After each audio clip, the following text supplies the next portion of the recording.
Wondering what's next in your business or personal life? Welcome to Success to Significance, Life After Breaking Through Glass Ceilings, a podcast dedicated to helping you with all of life's challenges, discoveries, and opportunities. Whether you're seeking a new career, retirement, or simply wanting to make an impact in your community or the world.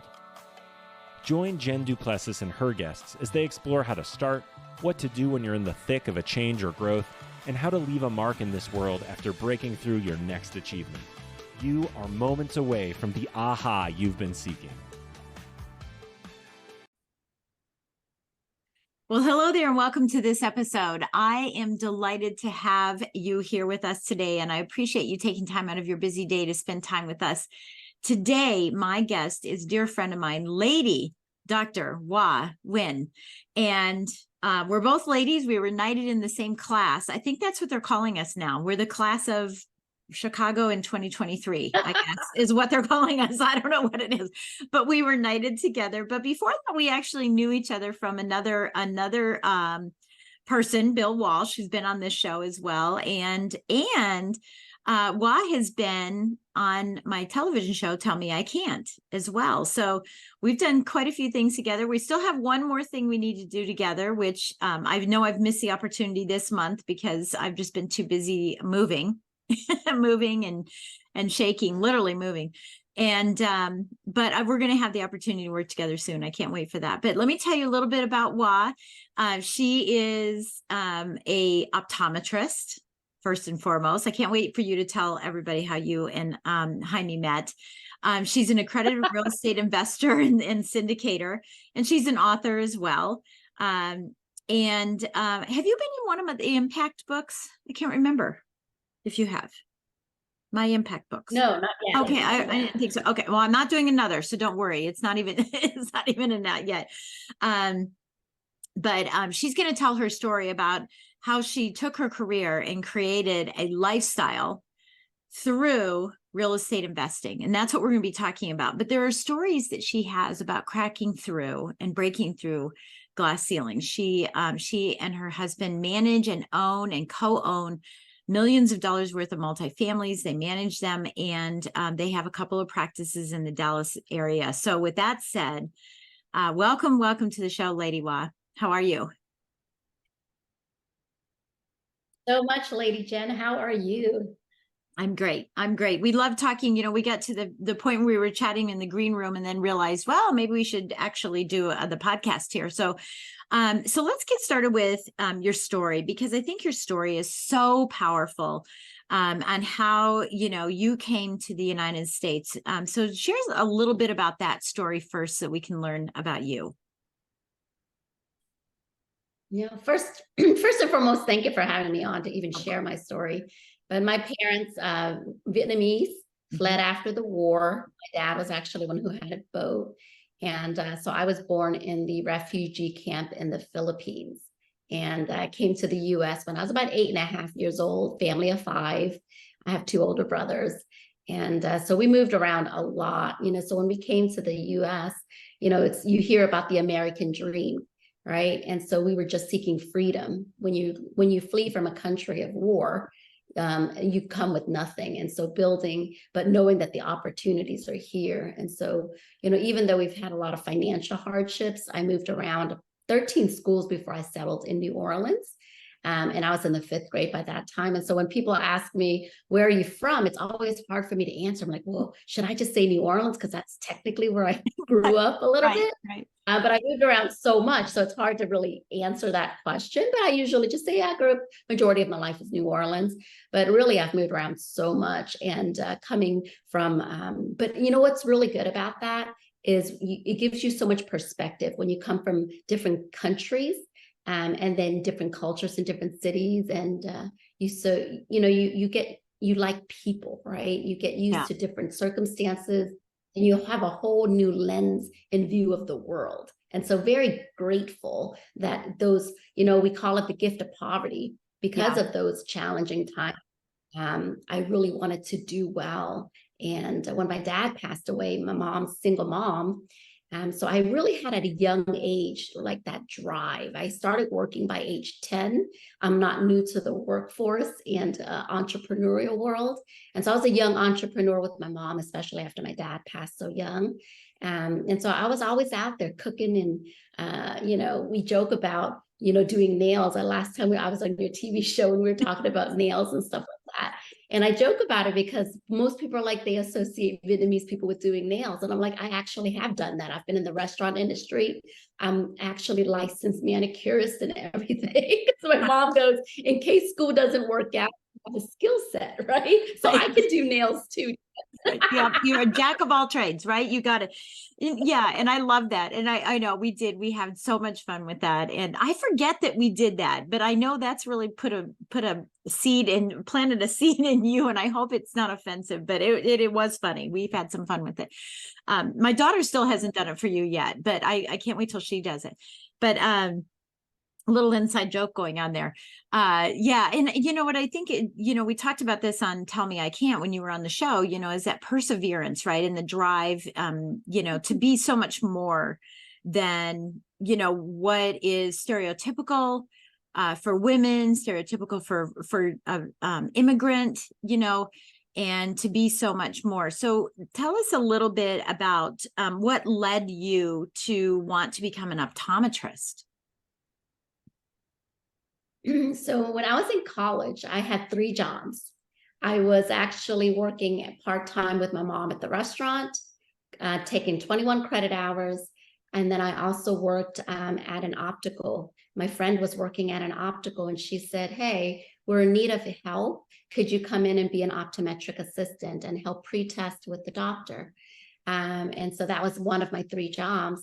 And when I went in part-time, the optometrist there at that time, believe it or not, Jen, I had never had an eye exam. And so I didn't even know what the profession of an optometrist was. Right. You just so my vision was always really. Yeah. And so the optometrist there was the one who really educated me a little bit more about the world of optometry and the flexibility of being able, because I always had the vision of wanting to be my own business owner, right? I didn't know what vehicle I wanted to pursue to get to become a business owner. I knew that the restaurant industry was really challenging, and I knew that that was my passion. But when I went into working there and helping patients and learning the intricacies of the eyes, I was so fascinated. And so that's what really led me to pursue optometry. At the time when I was in college, I actually was in business school. I was in finance, accounting, international marketing and management is really what I was pursuing. And I was 2 years in doing that. And so when I started my part-time job there, that's when I switched gears and decided I would really like to pursue optometry as a career, because as a woman, especially, it gives you a lot of flexibility in different ways to practice, to be a business owner, and actually work as little or as much as you'd like with that career choice. So I was like, that's the path I would like to pursue. Yeah, yeah. Which is interesting because, I don't know. Did you know at that time, you were saying, okay, so I could work as little or not. Did you know at that time that you wanted more of that lifestyle? Were you too young to really understand that? You just thought, oh, hey, this is really a good career because, I can pick and choose my hours when I have my family. Was it more family driven in that sense? Or was it, this is what I want to do because I'm going to grow, my business further? What was really the impetus behind that?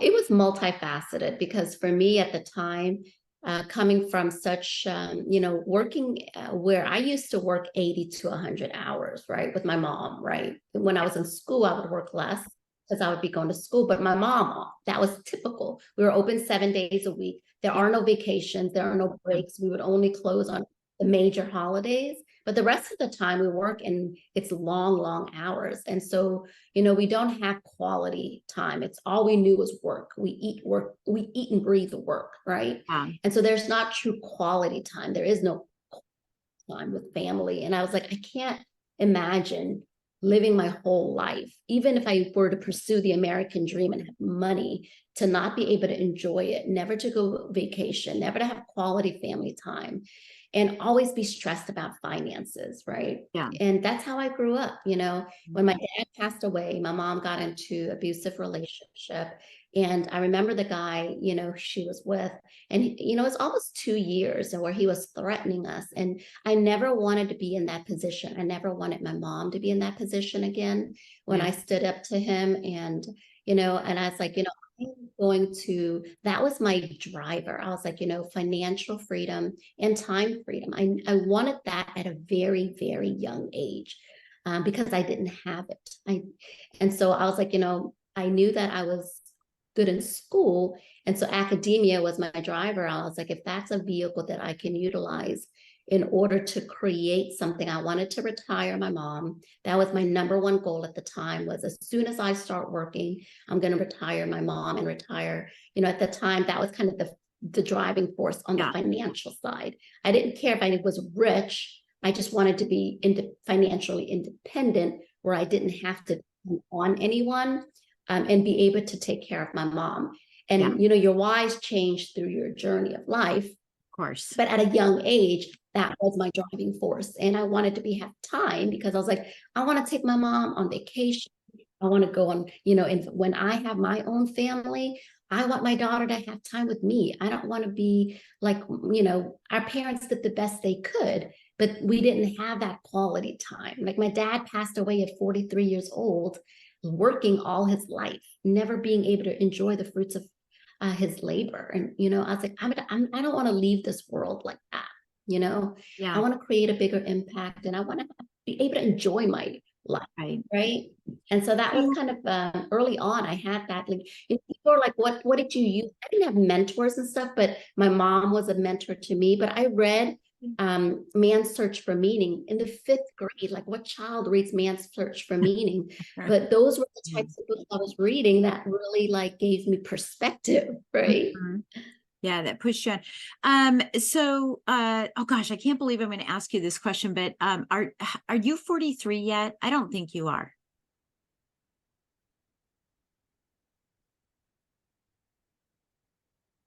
I am. I'm 44. Okay. So Thanksgiving Day. Oh, this week I'm going to be 45. Oh my gosh. My birthday's the day after. No wonder we love each other. On the 23rd. I'm the 24th. Yeah. I'll be 60 on the 24th. That's right. Yeah. Yeah. So we're gonna celebrate. I know we're gonna have to. So the reason why I'm asking the question, early birthday, Miles.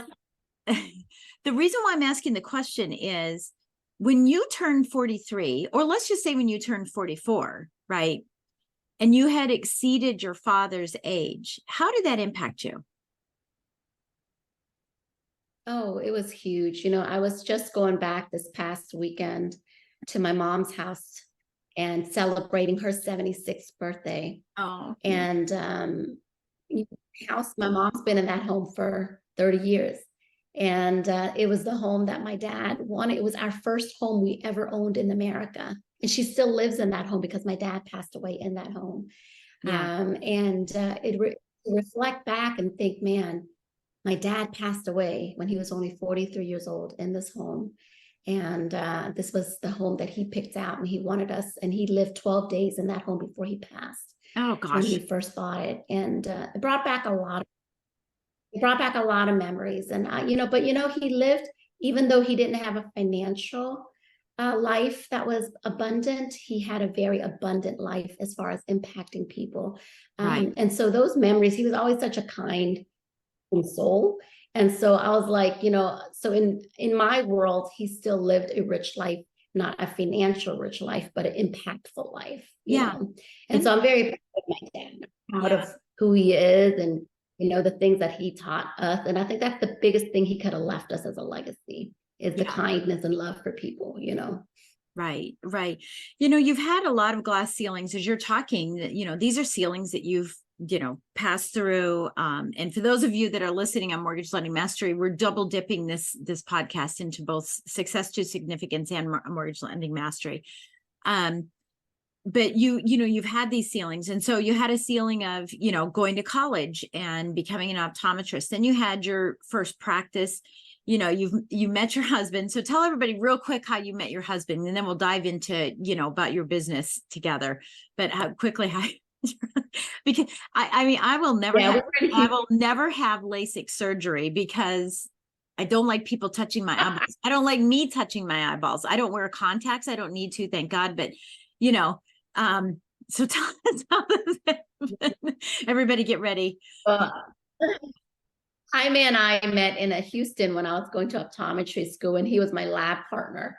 I was at that time still super shy and quiet, and he sat right next to me. And we were doing eye injections in this lab, literally eye injections, syringes in the eye with saline. And we were practicing on each other. And that was the first actual encounter. I mean, I've always known him. He was my class, but I never really talked to him. Right. And so after that, that was when, so I was like, our joke is love at first injection, right? It was just our first injection. People were like, what? You met through eye injections? Oh my God. Here we are 18 years later. I know. I love it. I love it. I love it. And I know you're madly in love. Yeah. And, share a little bit about your next glass ceiling that you had to break through, the ceiling that you had to crack through. And that was when you had, having your daughter. Tell us a little bit about that too. Yeah. And so when we became optometrists, I moved to Dallas, and then, buying our own practice was our dream. But the reality is we came out with so much student loan debt. We had about over $350,000 of student loan debt. And so we lived in a small apartment and, trying to figure out, I worked 7 days a week, even after being a full-time doctor at a private practice. I worked extra so that I could purchase our dream practice. And for about 4.5 years, we bought our first practice. And at that time, when it's your own practice and you're just building your business, we worked a lot. But when my daughter was born in 2014, we acquired our first practice. We built up in 2011. My daughter was born in 2014. And so when Athena was born, I remember after 2 weeks of having her, I went back to work. And I remember that feeling when I was just like, wow, I remember why I went into doing this. I wanted not just the financial freedom, I wanted the time freedom. And so I really wanted to figure out, how do I now, because at the time, 2014, we acquired our second practice, and we're open, as full-time 6 days a week. Jaime was managing one practice. I was managing one practice. We didn't have other associate doctors at the time, and we're really busy. And so I went back to going to work after having Athena, and that feeling of just like, wow, I don't want Athena to have second best of me every single day coming home so tired. And so I figured, we got to figure out something else. And that's where we started going into real estate. And I said, it's like learning a whole new avenue. We knew really building wealth and diversifying multiple streams of income was what we were trying to pursue. And so that's when we started our real estate journey and decided, we're going to get into learning how to invest in real estate assets and diversify, and eventually buy back our time so that I can have more flexibility with Athena, hire more associate doctors, and then do that. And that's exactly what we did. Yeah. 2014, 2015, we started our real estate investing journey, learning all the different asset classes.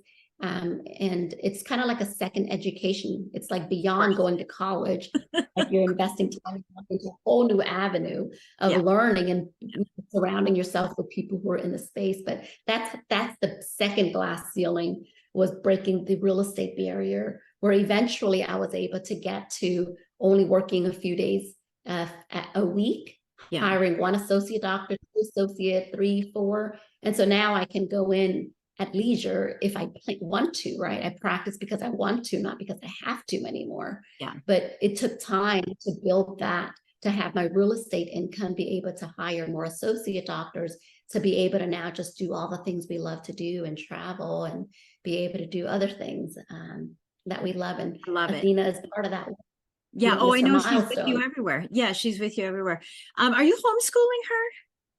That she's with you? Not yet. We've homeschooled part of the journey. Yeah. We homeschooled her for online schooling and homeschooling, but now she's in actual school Oh, good. for probably, Yeah. she's for the 2 years in an actual school, and then we're planning on letting her do that for another 2 years, and then we're going to probably go back on the road and do virtual Yeah. schooling. Yeah. Well, she's so cute. I just think she's adorable.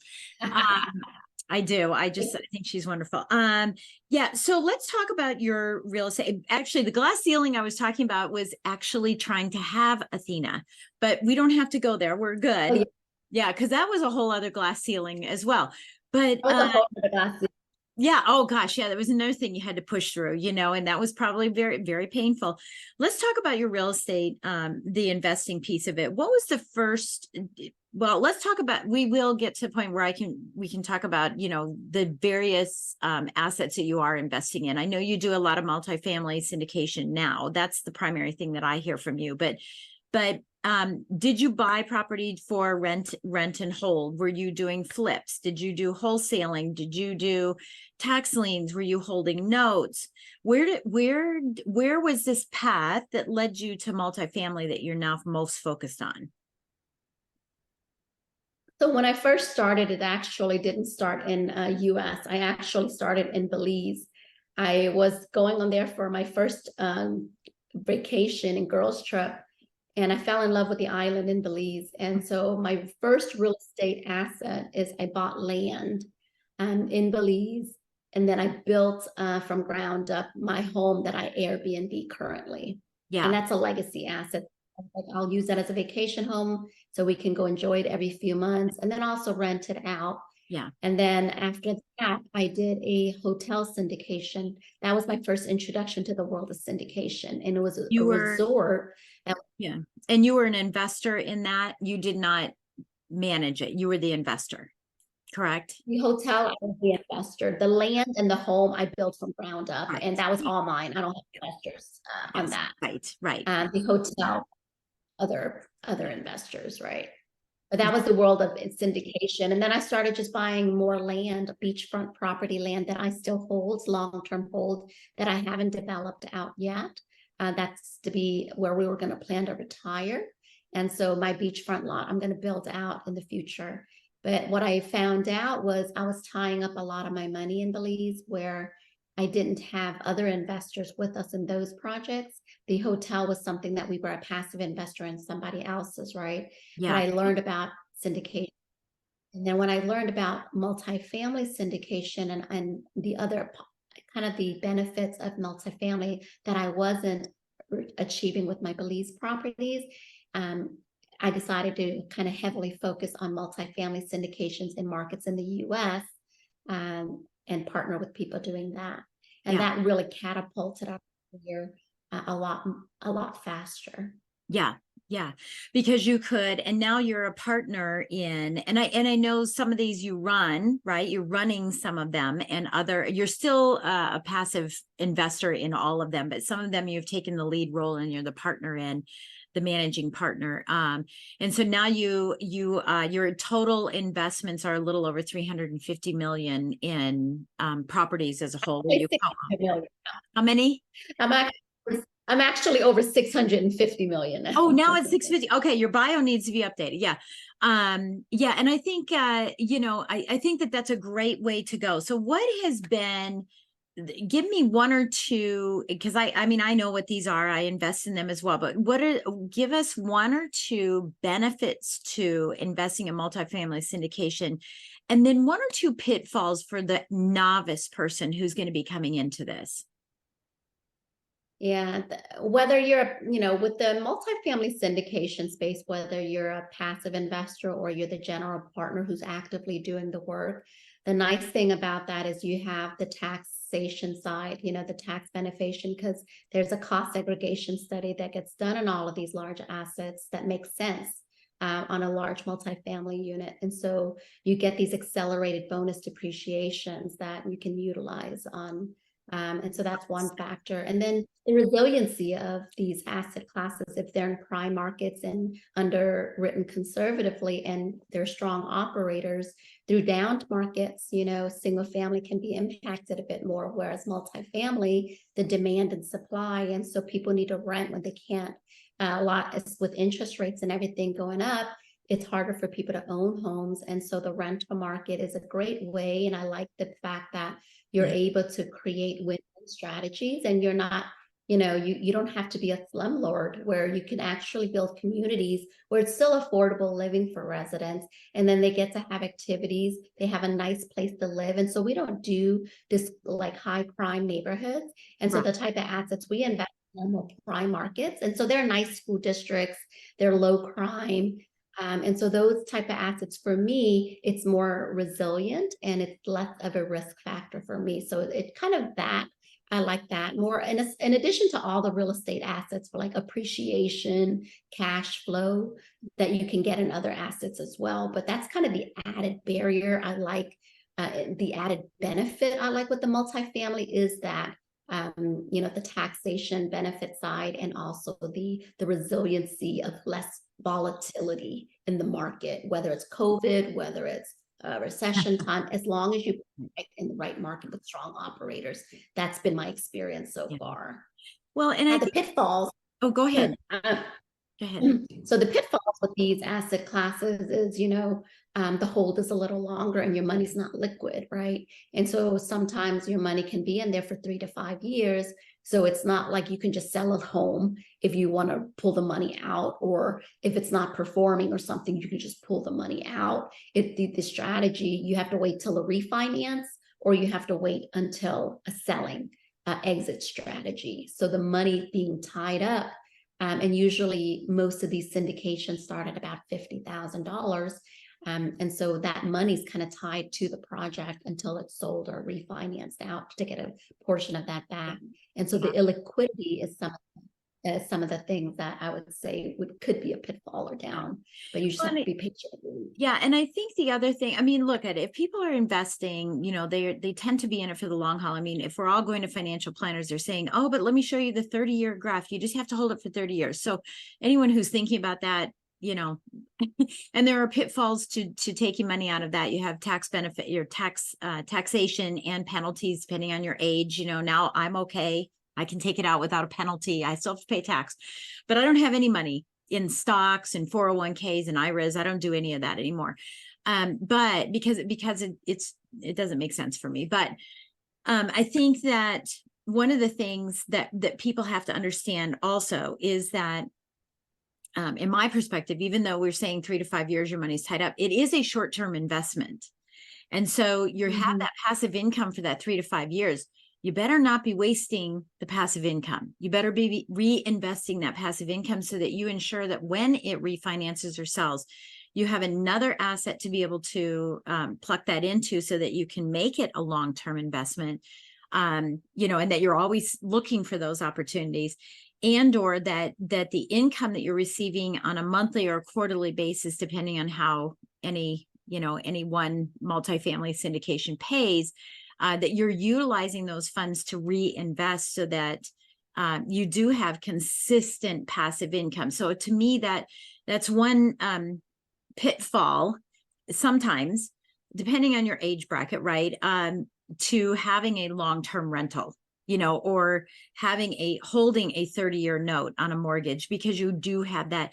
But this is the beautiful thing about real estate investing, is there's so many different things that you can invest in for different reasons at different times. And one of the reasons why, Brian and I have a little over 20 million in personal property that we own, plus, 4 or 5 syndications that we're part of, and we hold notes. We hold tons of notes. And the reason we have the variety is because we want some short-term higher gain. We want some long-term lower gain, right? Lower passive income, so that we always have that perpetual income regardless of what the market brings to us. So, I love that you're holding land. That's good. I own land too. I actually have people storing things on my land so that my land makes money. Right. So making sure that I'm earning Yeah. money while on the land as well. We have I think we have 15 or 16 Airbnbs, and they come and go. There might, some of those might turn back into rentals. Some of those we might sell, some of those we own free and clear. So we might just, hold the note on it. And I think this is what is so important about real estate investing is that there are so many options. You have to find the right one for you. And this is why I'm asking you what works for you, may not work for someone else, but I want people to understand the good and the bad that happens, in all of these. So have you ever found yourself in a situation, and maybe not now, but maybe in the early years, did you find yourself in a situation where you were like, Jaime, we really needed that 50 grand this week, this month, we really needed that. And, how did you handle it? Because people that are listening are going to say, I don't know, what if I do want to type? And I'm not selling against it, believe me, because I own a bunch of them too. But I just want us to be real forthright about this. How did you guys handle that when you encountered that, if you did? Or how would you recommend? We hit that all the time. Yeah. We invest heavily, right? And so when we started making income, we knew that we wanted to put our money to work. And when we got into the real estate investing cycle, it's like we have cash flow from our businesses, but we always have to have enough cash flow to make sure our core businesses are okay, right? Our practices is our core business. But then also we have money set aside. We're like, hey, this is investing money that, we will just park. And so every time we'll put in, say, 50 or 100, 150,000. And say, for instance, if I'll show you an example, like during COVID was a stressful time because we were closed. We were forced to close our practices for almost 2 months. Paying our staff, everything, all the bills were still occurring, and we were paying all our teams, even though we were physically closed, right? And we had utilized a lot of our money because we're not cash heavy in the bank, right? We roll that money into investing a lot. Keep it moving. But fortunately, we had some reserves on hand in order to pay our crew. But you got to keep it moving, right? So are there stressful times where you're like, I have to always have a stream of it's cash flow. Everything is cash. It's about cash flow, right? Cash is the oxygen of every business. And so, we are careful about that. But there were times where we're like, man, we are really getting low in our business accounts. Yeah. Because we've put all of that money into illiquid investment, right? And so those are always times, but the beauty of what we do is we're very creative, right? So Jaime and I can always go to work and do a little extra to bring in the cash we need, whether it's because we have different skill sets. And I think that's the beauty of having a lot of diversified income and different type of income streams, because we're not just real estate, right? We're not just optometry. We probably have over 40 different vehicles of passive income. Yeah. And so that's the beauty. Even though our real estate investment in the multifamily is tied up, we have other things that bring us cash on a monthly basis, little here, little there, and it adds up. And if I really needed to go do relief work, if I needed to pick up an extra day or two here, I can always pick up and make more money, right? And so for us, it's easier to create more streams of income because of different skill sets we have. And there's two of us. So there's always I'm not worried about putting my money to work for me in investing. Because if push come to shove and I need to make some extra money this month, I can go and do it. It's very easy for me to just go pick up. I know a lot of people and I can go and utilize my skill sets to add extra income. And that's what I encourage people to do, have multiple streams of income, but I also have different skill sets. So when you're in a bind and you need to create income, with the world of technology we have now, Jen, there's so many ways to create more income. I can make more than I can save, right? But you just have to be creative in what people need and help them with that. Yeah, I love that. And that's something that that we share on both of these podcasts, a lot, is just creating more revenue streams so that you never have to worry about, it's like when Dave Ramsey says you need to have a nest egg, for those that are, and I love Dave Ramsey too. I mean, he taught me a lot about discipline, but he says you need, $1,000 nest egg. I mean, not nest egg, but emergency basket. We call it a war chest because it's larger, right? It's a war chest. It's not an emergency basket. But when you have passive income, there is no need for an emergency basket because there's always income coming in. And with what you and I do, as speakers as well, we always can say, hey, I'm going to have a 3-day virtual event, and that's going to bring in, a couple $1,000s or several $1,000s, whatever the case may be, just from doing that kind of thing.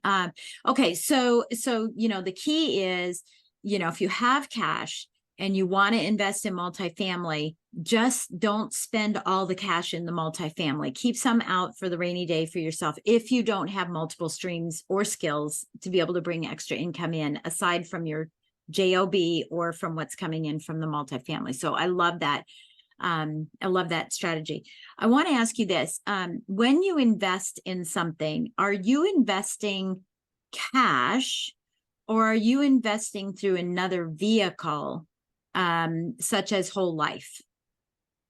That's my specific I do multiple ways. I have multiple policies in whole life that I actually haven't utilized in my investing yet, but I have like 3 different policies for my whole life that I can tap into at any time. I've used my self-directed IRAs and then my cash. And my whole life, I'm leaving that, to decide if I want to pull that out to do. But I haven't utilized it, but I do have 3 that I've built like 10, 15 years ago that I started. Oh yeah. Having. Beautiful. That is just Yeah, and it's accumulated. So so it's going to be great.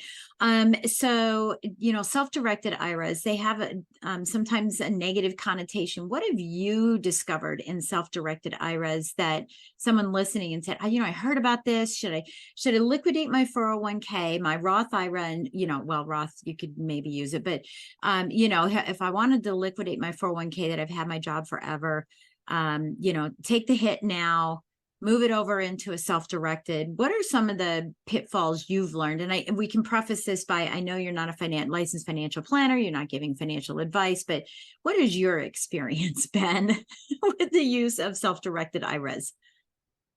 I had a 401k ever since I started working at a young age. I moved that money over into a self-directed IRA, started investing into multifamily, and just spread that out in multiple deals.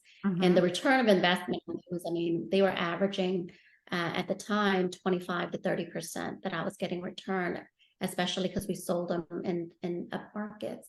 And as it's sitting in the 401k, I'd be lucky if I get 5 to 7%, right? No kidding. So I was able to multiply and grow that money, and all the money would just go back into the self-directed IRA, right? All the distributions. And then when we sold, it went back. With a self-directed IRA, you would have to pay UBIT tax once we sell the property.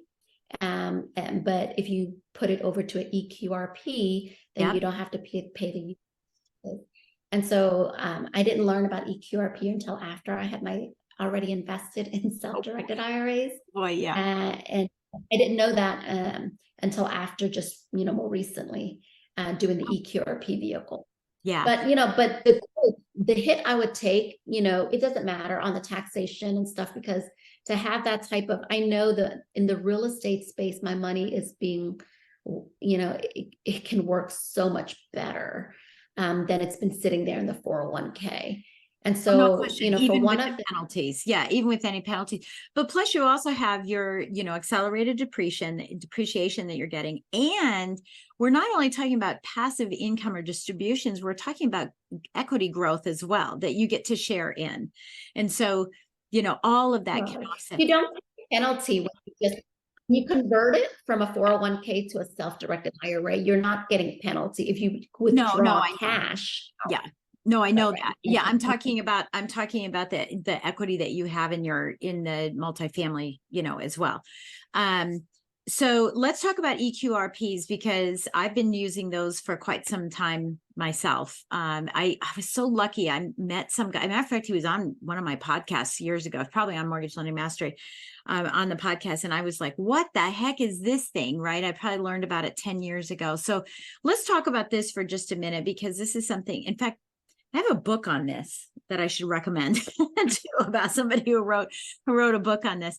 But share with us a little bit about that and what you've learned on the EQRPs as well. Yeah, so the EQRP, one of the things we like is there is an upfront cost, but the benefit of not having to have fees in every transaction, to not have to have the UBIT tax paid, and just the ease of use of working with it. And one of Maria, who works with us, I don't know if you've met Maria, who's now our executive director of investor relations. I think she position. Followed you with something. Yeah, she followed you somewhere. I couldn't remember where it was, but yeah, I met her. Yeah.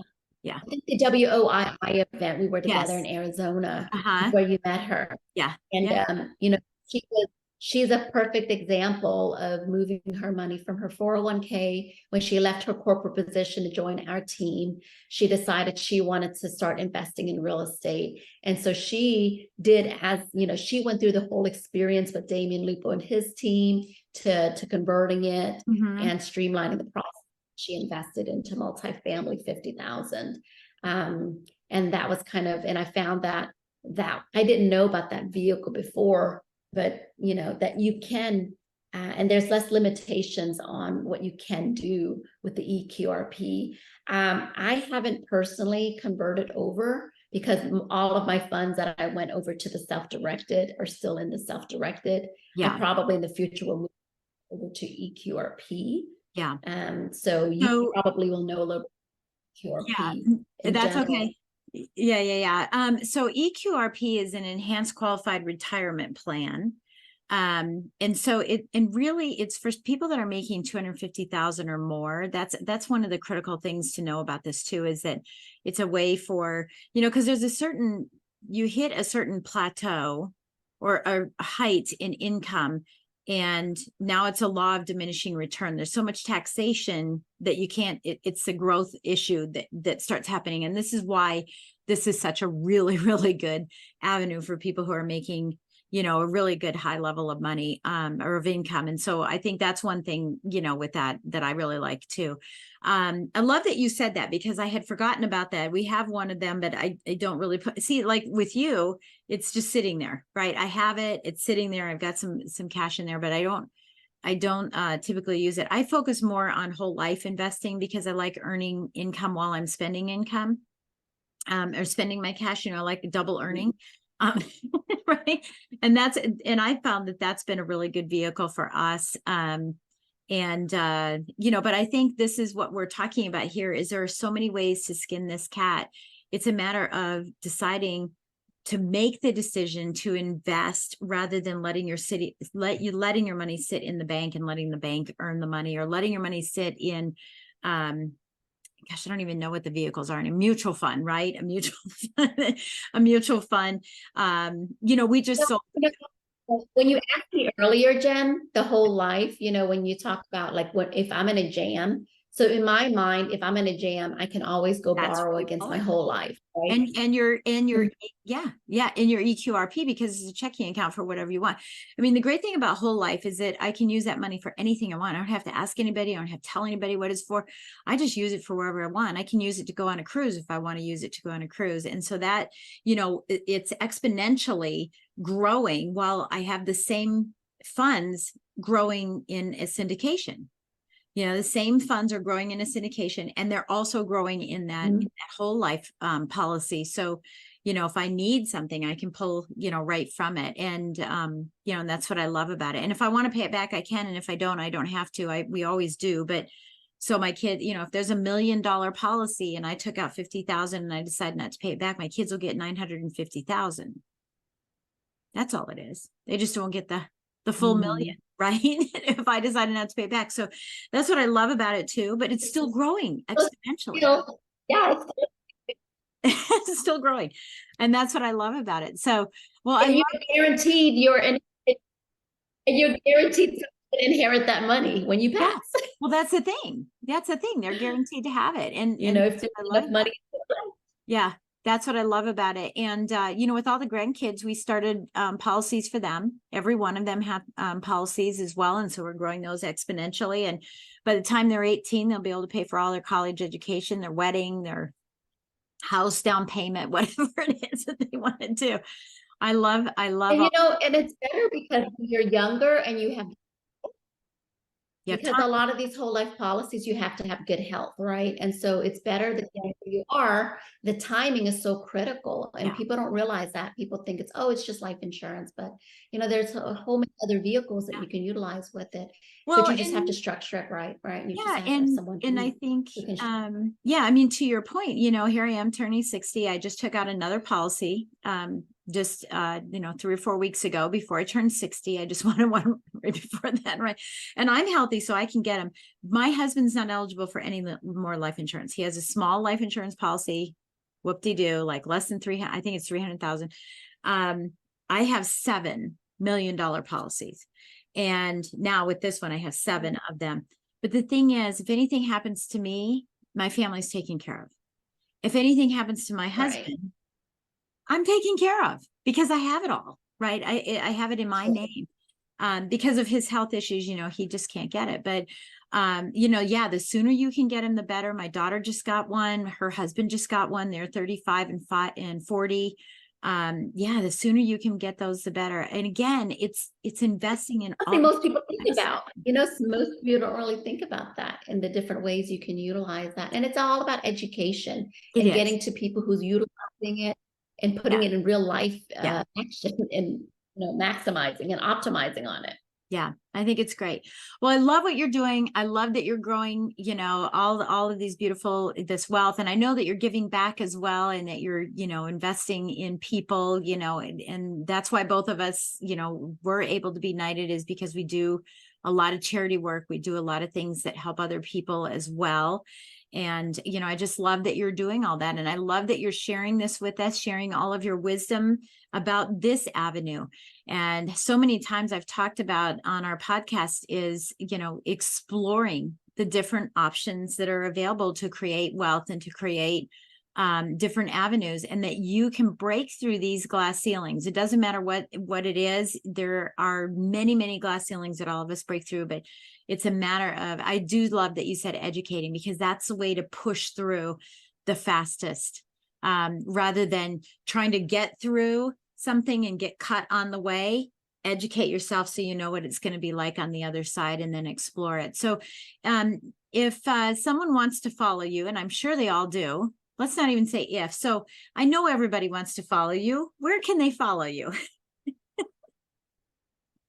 They can go on our website, passivewealth23.com, or I'm on Facebook, Instagram, LinkedIn under HOA, and then my last name NGUYEN. So as you see it, is how I'm on the social media platforms. But our website's the best way if you just want to contact us directly. But Facebook is where I'm most active. Why is it called 20? Yeah.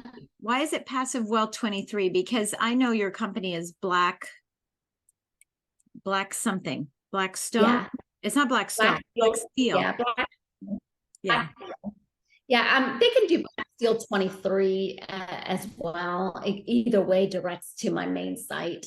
But 23, I'm born on the 23rd. 23 is my lucky number. 23 just has a lot of good symbolism. And so I love the number 23. Yeah. I don't know if you know this, but my investment company, so everything that has our Airbnb, our, our investment properties where we have our, syndication income, all that stuff, is Black Fox. Because Black Fox. Oh, yeah, it's Black Fox.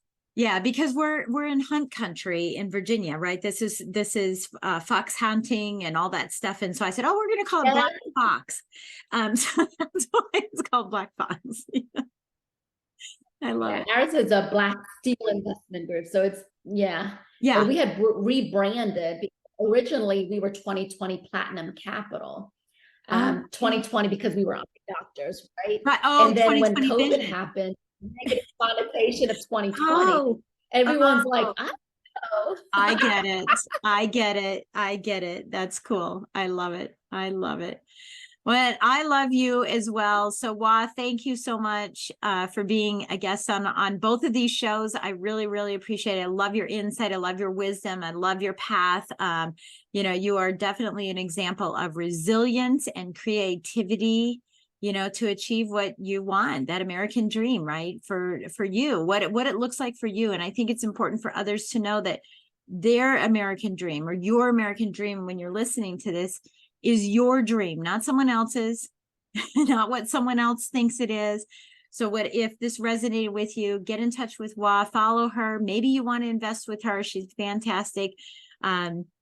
We keep talking about investing, but the timing hasn't been right because I wasn't able to look at the deck that just came in, but we'll get there.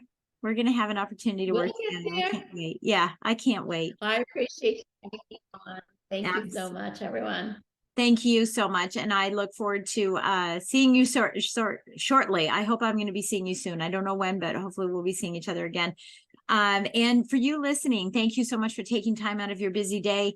Again, scroll down, use your thumb real quick, scroll down and give us a great 5-star rating and write something really nice in there about what you learned from Hoa, what you loved about her energy, what you loved about her experience, whatever it is that you learned and action maybe that you're going to take. And as I always say, is please don't forget to go to our YouTube channel and follow us on YouTube, subscribe to our YouTube channel so you can listen to other wonderful, great interviews with so many of the wonderful people that I am part of and get to be involved with. So with that, we'll catch you next time.